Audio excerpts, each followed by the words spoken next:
Welcome to the Leader Services 2018 Program Review. In place of the regional fall trainings that we have done in the past, we have decided to provide you with this material online. The start of the school year is very busy for all of you. We feel the time spent traveling could be better used in your district offices. It is our hope that having the flexibility of reviewing these materials as your busy fall schedule allows will provide more clients the time for a program refresher and also help new staff get the critical broad-based overview of the program. As there are always changes to the program, we recommend that all district program coordinators will take the time to review this material. If you have questions or concerns regarding information included in this presentation, please contact Carol Nolan, Leaders Washington State Representative. Carol is a great resource around policy and practice. Jennifer Demko's expertise is WAMR, which is our web-based billing program, available to all our clients at no additional cost. Mary Homanko can assist you regarding Medicaid eligibility rosters. Student rosters are your key to knowing what students are currently Medicaid eligible for billing purposes. All of the staff contact information is available on Leader Services Washington State program page. The purpose of this review is to give you a clear picture of the program requirements. We hope this process is a better fit for your busy schedules. It is our hope that this new review model may also be helpful in sharing the most current information with your staff and service providers. Carol, Jennifer, and Mary are available to you and members of your staff that have specific questions about materials covered in this review. It is critical to remember that the Special Education Medicaid Reimbursement Program is a partnership. The district contacts with both the Healthcare Authority as the lead medical agency for Washington State and Leader Services as your billing agent to facilitate the process. The Healthcare Authority and Leader Services work together with one another to make sure the program runs as smoothly as possible. They communicate on a regular basis. As there have been numerous changes in the program and staff over time, we felt it would be helpful to share a list of all the essential elements of this program. Leader Services, your billing agent. Healthcare Authority, School-Based Healthcare Services Program, SBHS. Provider 1, Claims Processing Division of HCA. In support of your participation in this program, Leader provides the following services with no additional cost. 1. Online training materials. 2. Site visits for staff training. 3. Monthly Medicaid student eligibility rosters. 4. Monthly updates for reflecting changes from HCA and Leader. Also regular helpful reminders. 5. Online billing system WAMR. 6. WAMR training for new district WAMR administrators and billing service providers. 7. A Leader informational website is set up with links to all the information and forms required for participation in the program. Healthcare Authority, Provider 1, Office of Superintendent of Public Instruction, OSPI, National Plan and Provider Enumeration System, NPPES, and NPI Registry, and much more. The Leader Services corporate homepage is located at www.leaderservices.com. On the right-hand side, just above the middle of the page, you will see Medicaid services: California, Iowa, Oklahoma, Pennsylvania, Washington. These are the states we currently work with. If you click on Washington, It will take you to the Washington Medicaid Reimbursement Program page, located at www.leaderservices.com/WA. This page provides links to what you need to know to run the program successfully. As new information comes out, we will update the website. Please check back often. The Leader Contact Profile Update form was developed to keep the lines of communication open between Leader Services staff and the district staff responsible for elements of the program. Access Coordinator, Special Education Director, Business Manager, and/or accounting staff that is tasked with the Intergovernmental Transfer (IGT) portion of the HCA payment process. If there are any changes to district staff, titles or locations, etc., please send an updated profile to Mary Homanko.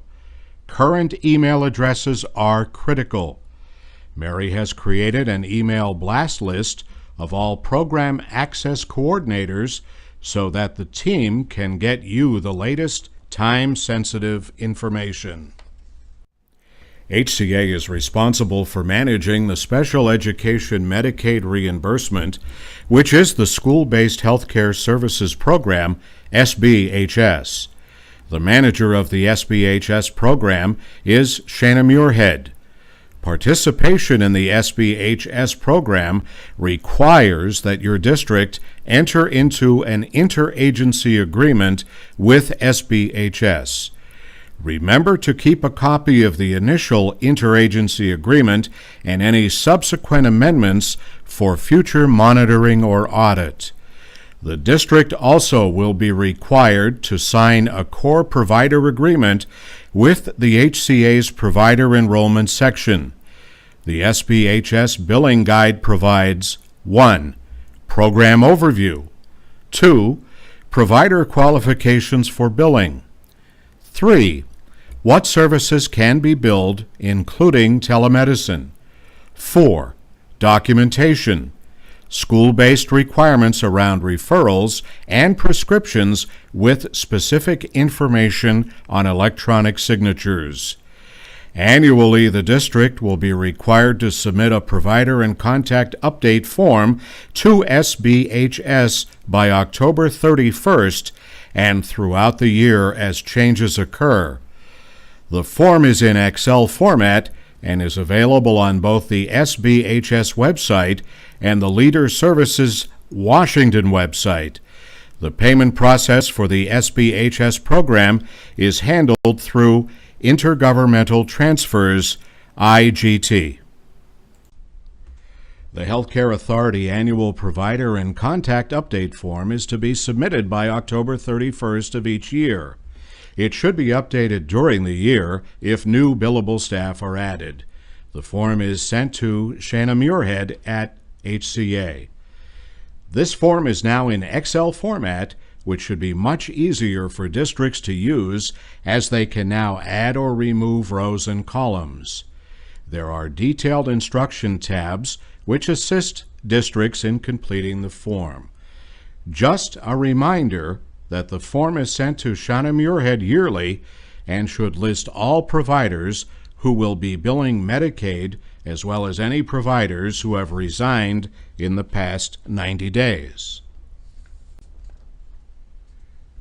This section of the update form was added last school year.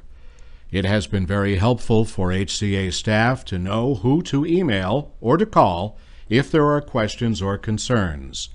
This form is used in addition to the contact update form that Leader Services will ask you to submit when there are changes.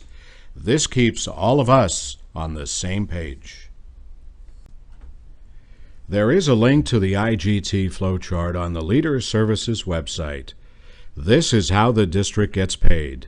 Quick reminder, payment of the local share from the district to the HCA is to be made within 120 days of receipt of the invoice from HCA. HCA will respond with a return check that will include the local share and the new federal share. The district's P1 administrator will find remittance advice helpful in tracking this process. The RAs include 3 sections: 1. Paid claims, 2. In-process claims, and 3. Denied claims. The in-process claims are those claims that have been approved from payment, but the local share has not yet been received by HCA accounting staff. If the in-process claims section increases, it's time to have a chat with the district accounting person responsible for the IGT process.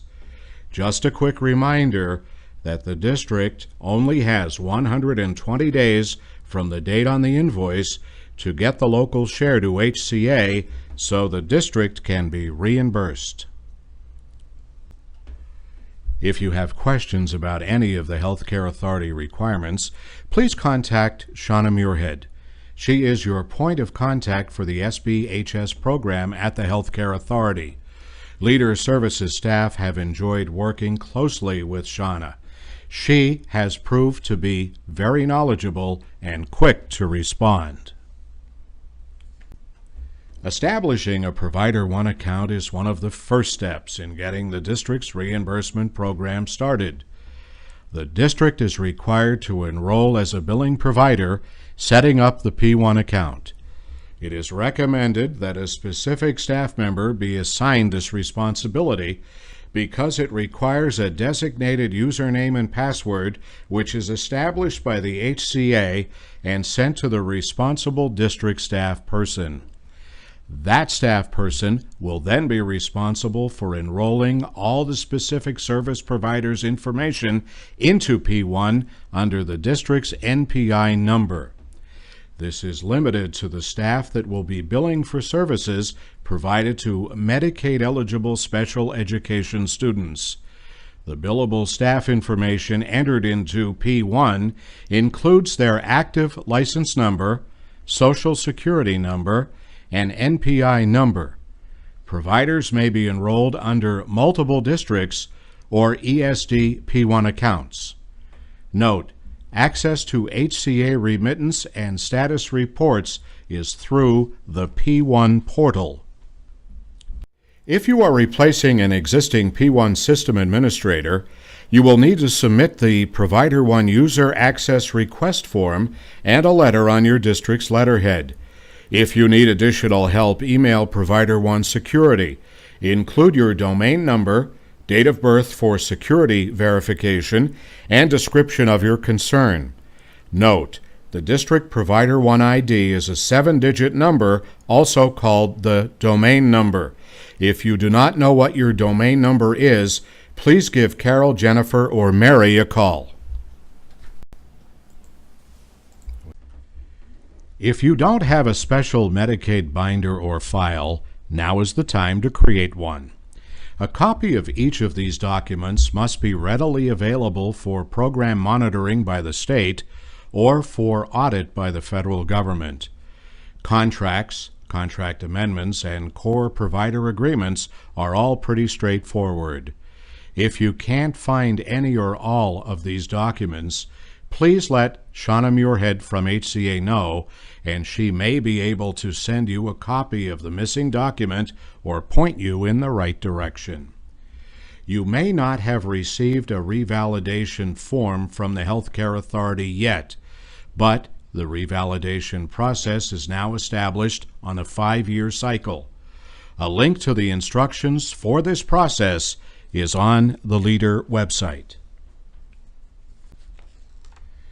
Now that you have all the foundation pieces in place, let's review the ongoing Special Education Medicaid Reimbursement Program process. Parental consent is the gatekeeper for this program. IDEA regulations require a one-time written consent. This form asks for the parent's consent to share necessary information to verify Medicaid eligibility and to bill for school-based Medicaid reimbursement with HCA. Parent and students' rights, procedural safeguards notification must be provided to parents annually. Note, Your district's Parents' Rights Statement is a great opportunity to meet this requirement. Remember that the parents may revoke the Medicaid billing consent at any time. The appropriate consent forms are available through OSPI for Part B consent and DEL for Part C consent. Note the parent consent is not an HCA requirement. It is a special education requirement. The consent allows the district to release personally identifiable data and bill to an agency outside the education arena, that is HCA. It is our recommendation that the parent consent form be signed at the initial meeting with parents, at the time they are asked for consent to evaluate their child for potential special education eligibility. If the consent is not signed until the parent meeting, where the IEP or IFSP team reports findings of the evaluations and presents recommendations for services to be provided, none of the evaluations are billable. Please remember that in order for the evaluation to be billable, it must result in the services that are written into the IEP, IFSP, including frequency and duration. The exception to the frequency and duration requirement is for nursing services. Nursing services to be provided should be included in a student's individual health care plan, IHP. The inclusion of nursing services should be noted in the IEP, IFSP, and the IHP should be attached to the IEP, IFP. Now that you know who your special education students are, you will need to find out if they are currently Medicaid eligible. The key to that is the monthly student roster. Mary Homenko is your go-to person for that. You will send Mary a list of students to be added. Mary has developed an easy-to-follow set of instructions that will be reviewed later in this presentation and is also available on the Leader website. As part of the special education process, you will provide those services that are included in the student's IEP, IFSP. Services that are provided to special education students but do not appear in the IEP, IFSP are not billable. For those of you who have chosen to use WAMR, Leader's signature billing system, you will be happy to know that the electronic signatures have been added and can save considerable time for the provider and the person that has to maintain those records for 6+ years. If electronic signatures are used, the district will be required to maintain a signature log at the district office. Note, a copy of the signature log is not submitted to Leader Services or the Healthcare Authority. A sample signature log is available on the Leader Services website. When you fill out the contact profile form, you are to designate a person to handle the IGT claims and payments. There should be good lines of communication between the IGT person and the district's P1 administrator. If the P1 administrator notes a growing dollar amount in the in-process claims section of the remittance status report, that person should remind the IGT staff person that there is only a 120-day window between the HCA invoice date and payment of local funds to HCA. If the district does not meet the 120-day window, the HCA is not required to make payment to the district. Now you have the students that may fall into the billable pool. You need to determine if the district staff meets the billing requirements established by the Healthcare Authority. The service provider must have a current Department of Health active license/certification and a National Provider Identification Number, NPI. Next, you need to make sure the billable staff are not being paid fully with federal dollars. The requirement is at least 51% state and or local funding for staff to be billable in this program. Your business manager or special education director will have this information.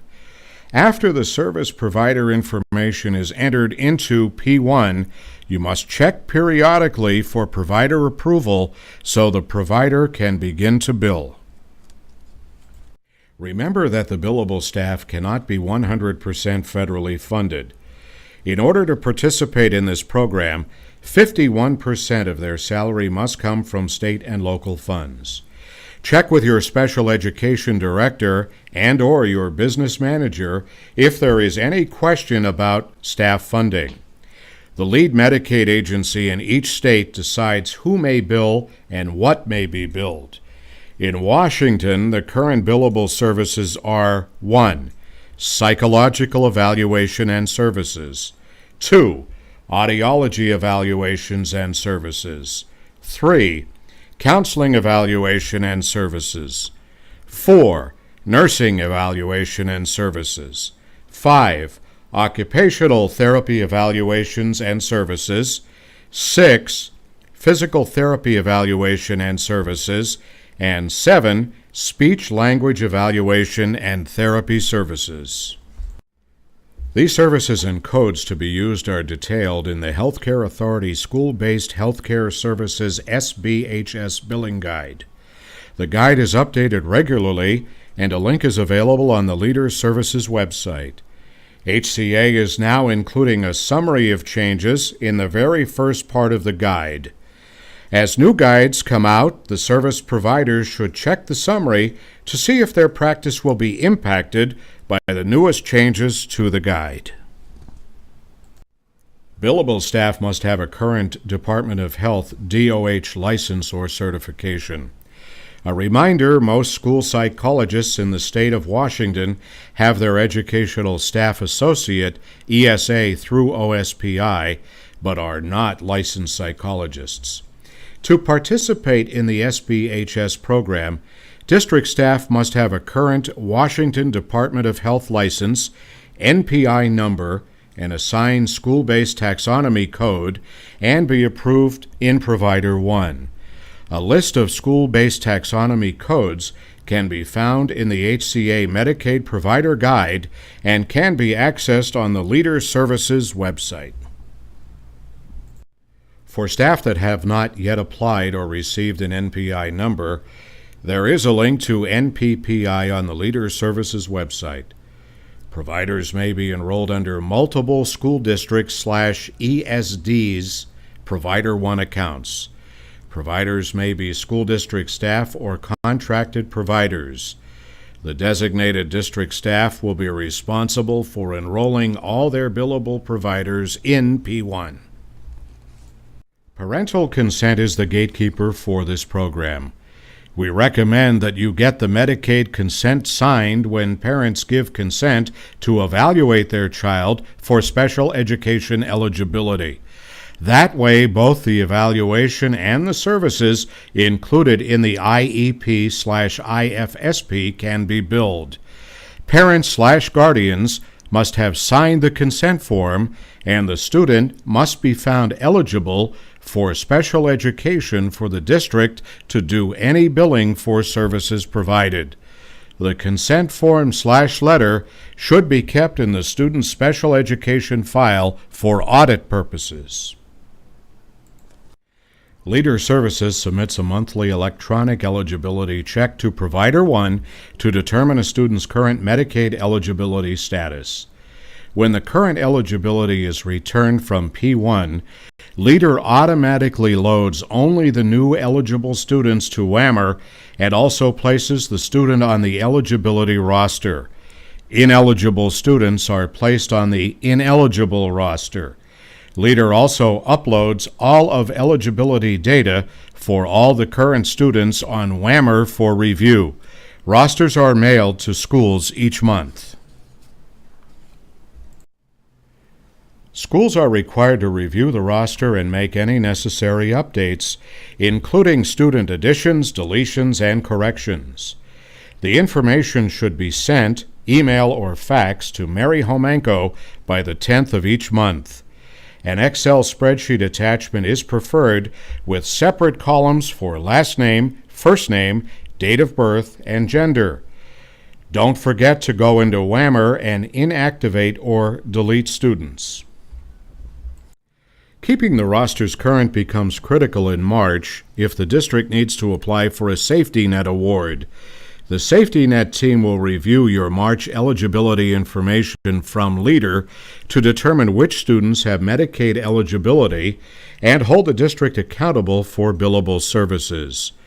The current safety net worksheet instructions indicate that all districts providing special education to students who are Medicaid eligible should complete the worksheet Form SPI 1679 pursuant to Bulletin 002-18.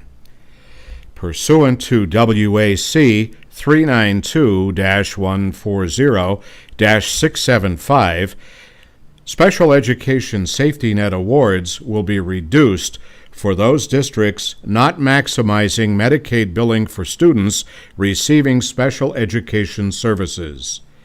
Worksheet calculation includes 1. Students who are Medicaid eligible, 2. Non-billable students who are Medicaid eligible, and 3. Potential billable students who are Medicaid eligible. This will provide the total number of potential billable students who are Medicaid eligible, including students who were evaluated and found eligible for special education, were reevaluated, and students receiving services from a billable provider. Section 2, Non-Billable Students who are Medicaid eligible. Insert in sections A through E the appropriate number of unduplicated students who are eligible for special education services and who are Medicaid eligible that would be considered non-billable. This includes all students that did not generate a billing. For example, the students that are no longer enrolled in this district, the students that have exited special education, the students that receive specially designated instruction, SDI, in academic areas only, and are not scheduled to be reevaluated during the school year, the students that receive services delivered by a non-billable provider, the students that receive services covered by third-party insurance. The worksheet and instructions come out from OSPI in January. We will update the link to the current bulletin as soon as it is made available each year. This year, the OSPI bulletin is number B002-18, dated January 11, 2018. There is a link to the bulletin with instructions and worksheet on the Leader website.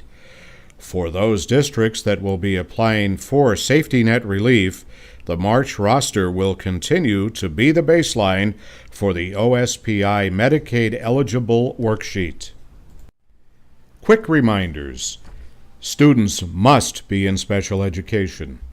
Services must be listed in the Individualized Education Plan, IEP, or Individual Family Services Plan, IFSP.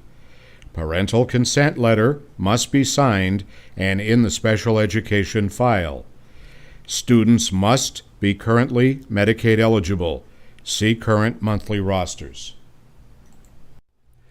The Healthcare Authority SPHS Billing Guide indicates that proper service log documentation includes student's name, date of birth, Medicaid number, service date, time in and time out, total service time, CPT code, progress code, and treatment notes.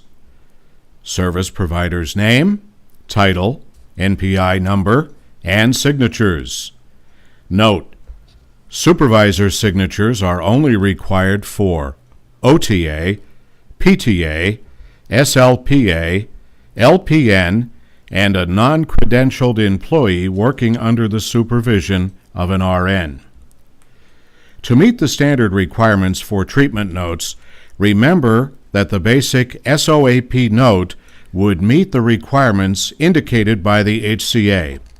S, subjective, O, objective, A, assessment, P, plan. If you are using WAMR, Please remember that service logs will not be pulled for billing until 15 days after they are e-signed. The subordinate must e-sign before the supervisor. After both have e-signed, the log will be pulled for billing. There are reports in WAMR that will help both the WAMR administrator and supervisor keep up to date on what needs to be signed so that the log can be pulled for billing purposes. For clients who choose to take advantage of Leader's online billing system, you will find the link to the WAMR login page on the Washington Specific Medicare Reimbursement Program page at www.leaderservices.com/WA. Please contact Jennifer Demko to set up WAMR administrator training.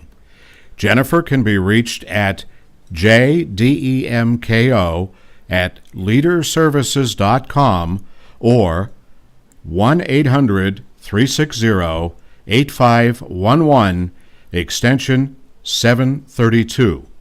Upon receiving your username and password from Leader Services, log into the site www.leaderservices.com/_WAMR.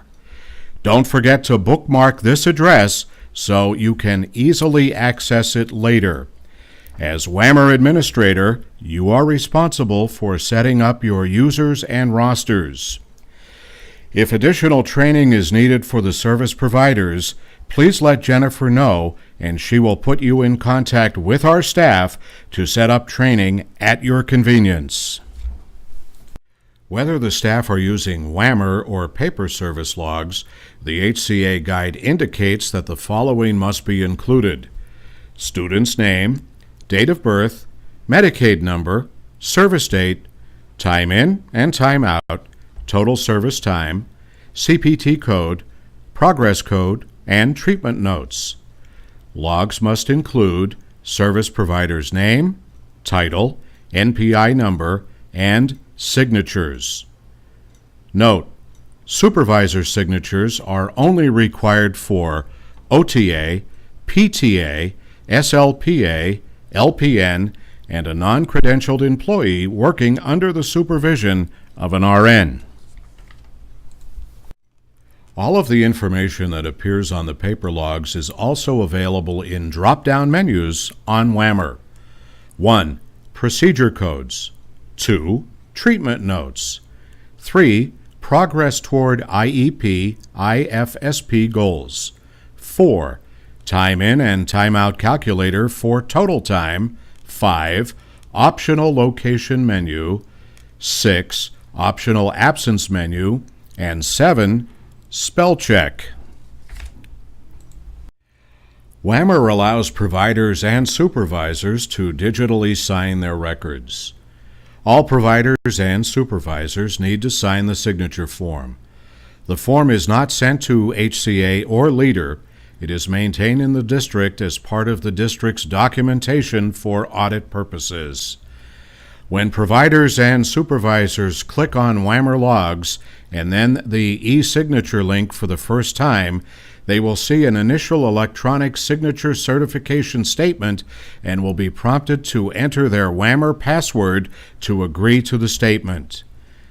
The WAMR password then acts as the provider or supervisor's digital signature on all subsequent logs that are approved. Providers or supervisors need to periodically log into WAMR and e-sign their pending logs. Now that electronic signatures have been approved by the Healthcare Authority, providers and supervisors are required to sign the signature log if they will be billing for the special education services delivered to students with IEPs or IFSPs.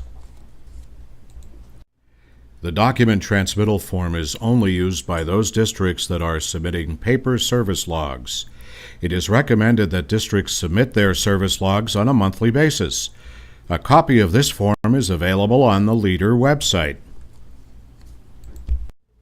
These reports typically go to the Access Coordinator or Business Manager. If you have questions about the reports, please contact Carol, Jennifer, or Mary. These reports include the following: updates, news, information, and reminders from HCA, OSPI, and Leader Services. Leader invoice, number of encounters and fees. Leader reports, number of procedures by student. Reimbursement claims report by date, claims submitted, and federal payments received. Reimbursement report by billing type, OT, PT, nursing, audiology, counseling and speech, whether individual or group. Please contact Carol Nolan if you have any questions about any of the material included in this presentation. If your district wants to request a site visit or additional training, please call or email Carol. Remember that site visits and trainings are available to your district at no additional cost. This is the contact information for your Leader Services Washington team. Jennifer is the contact for WAMR, Mary is the contact for rosters, and Carol is the contact for policy and procedure. They are all available to help you and your district with your billing process. Call or email with any questions or concerns. Thank you for taking time out of your very busy schedule to review these materials. We hope that this new format meets the needs of our clients across the state of Washington.